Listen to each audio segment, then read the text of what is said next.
This is Autoline Daily, the show dedicated to enthusiasts of the global automotive industry. Ford says that it's made a battery breakthrough that could make its EVs as affordable as gas-powered vehicles by the end of the decade. It's piloting what it calls lithium manganese rich, or LMR cells at its battery center in Michigan. Ford claims LMR is comparable to LFP batteries in terms of safety, have more energy density than high nickel batteries, and cost significantly less than mid-nickel batteries. The company is currently working to scale up production and hopes to have LMR batteries in its EVs before the end of the decade. Car imports to China fell off a cliff in the first quarter of the year. According to the China Passenger Car Association, only 95,000 vehicles were imported in the first 3 months of 2025. That's a 39% drop. Vehicle imports to China have been on a steady decline for years. In 2017, the country imported 1.24 million cars, but last year that dropped to 700,000. Most of the demand was for luxury vehicles, while sales of new energy vehicle imports fell dramatically as well. BEVs slumped 82% and PHEVs dropped 77%. Japan exported the most vehicles to China with more than 30,000 in Q1. It's followed by Germany, Slovakia, and the United States. But with the trade war between the US and China, US exports will probably come to a screeching halt. Speaking of China, there's a race on between it and the US to see who will dominate the technology for autonomous vehicles. And we're looking at this next news item in that context. California is proposing to allow tests of self-driving semi-trucks on public roads.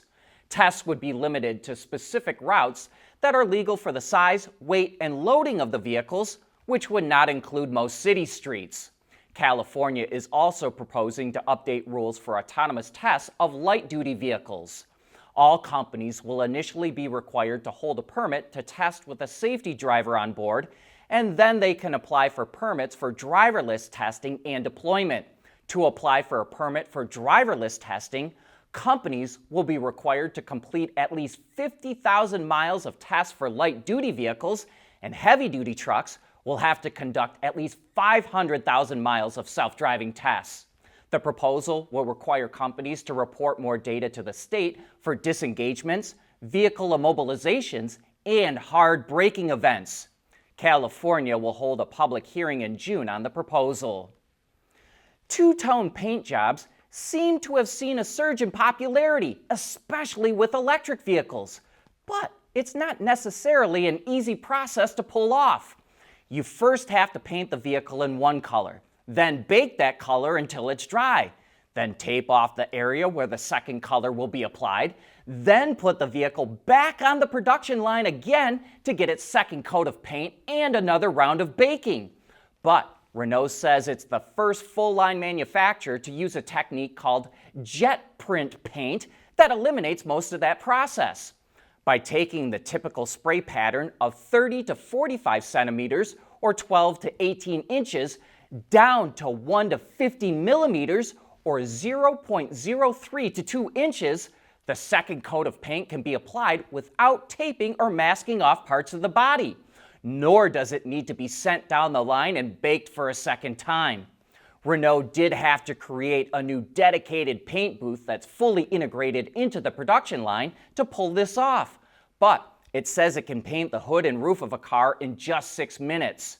Jet print paint will first be used for a two-tone look on the all-electric Renault 4 E-Tech, but says it could be used for custom paint jobs in the future. BMW used the same process for a limited edition version of the M4 in 2021, but we're not sure if it's still using it, and Renault should be implementing it on a much larger scale. Speaking of the Renault Group, Alpine says it will introduce its very first SUV, the A390, on May 27th. Right now, camo versions are finishing up their final handling tests on Michelin's wet track in France. The reveal of the A390 has been timed up with the brand's 70th anniversary celebrations.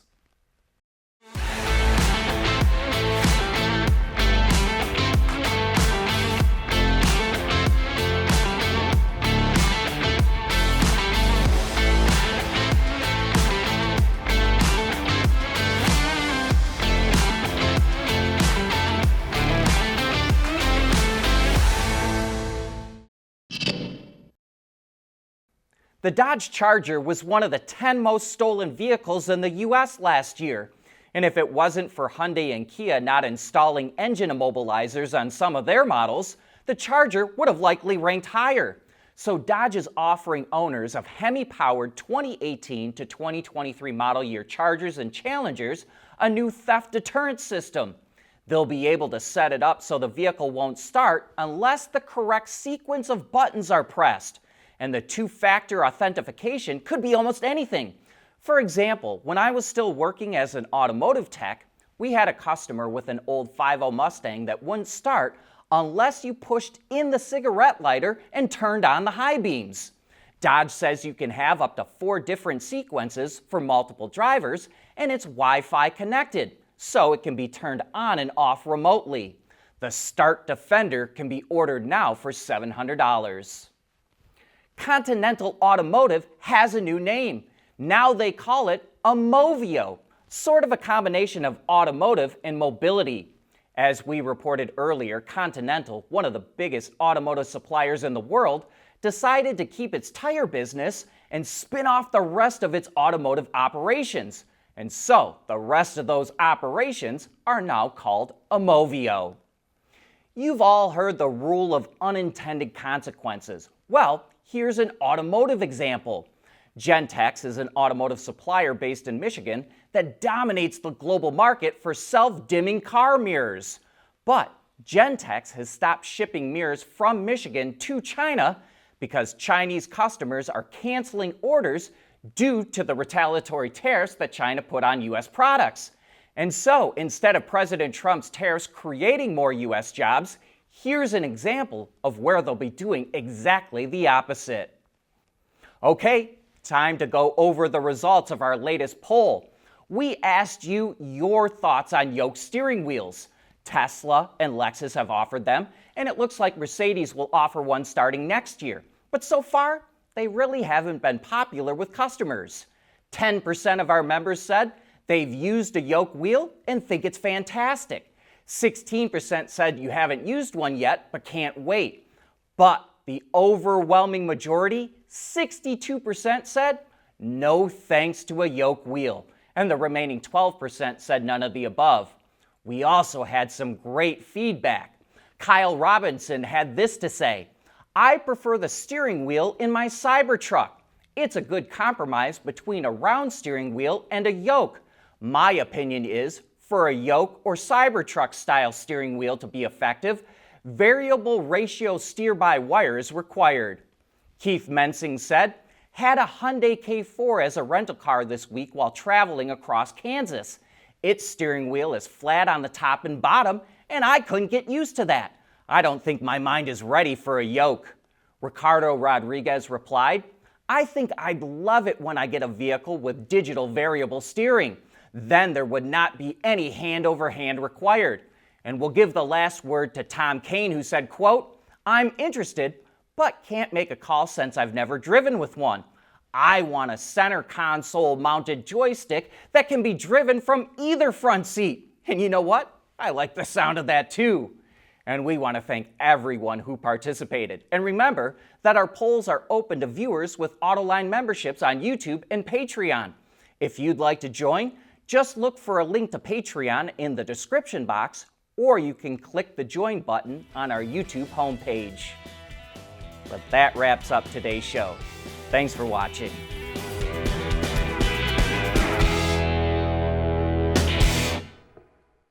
Autoline Daily is brought to you by Bridgestone, solutions for your journey. Intrepid Control Systems, over-the-air engineering boost your game. Teases Automotive Technologies, the formula for better mobility. And by